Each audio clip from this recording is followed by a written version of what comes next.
मी ज्यावेळेस ट्रेनिंगसाठी आलो त्यावेळेस मला प्रत्येक टीचर्स जे आर्ट ऑफ लिव्हिंगमध्ये आहेत त्यांनी पण खूप सगळी मला व्यवस्थित गायडन्स केलं, मार्गदर्शन खूप चांगलं मोलाचं भेटलं मला। या ट्रेनिंग प्रोग्राममध्ये आपण सोलारमध्ये काम करतो, रिन्युएबल क्षेत्रात काम करतो। ज्यावेळेस आपण कोणतीही गोष्ट करतो त्यावेळेस आपल्याकडे प्रॅक्टिकली नॉलेज असणं फार महत्त्वाचं आहे। तर प्रॅक्टिकल असल्यानंतर आपण वर्किंग पण तसं प्रॅक्टिकली करू शकतो। मला ही गोष्ट फार आवडती।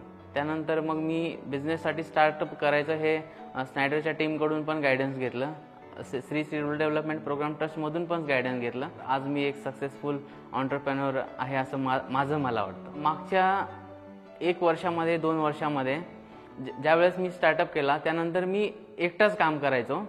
त्यानंतर मग आपल्या स्किल ट्रेनिंग सेंटरमधून जे मुलं एज्युकेशन्स घेतात, स्किल्स घेतात, टेक्निकली परफेक्ट होतात, त्याच मुलांना मग मी माझ्याकडे पण कामासाठी सपोर्ट सिस्टमसाठी त्यांना पण शिकवून माझ्याकडेच त्यांना ठेवून घेत असतो। त्यांना पण स्टार्टअपसाठी मदत केली, त्यांचा पण स्टार्टअप उभा केला। त्यानंतर पुढच्या बॅचच्या मुलांना माझ्याकडे घेतला। असे करता करता माझ्याकडे 8 ते 10 मुलं रेग्युलरली आम्ही सोबत काम करायचो।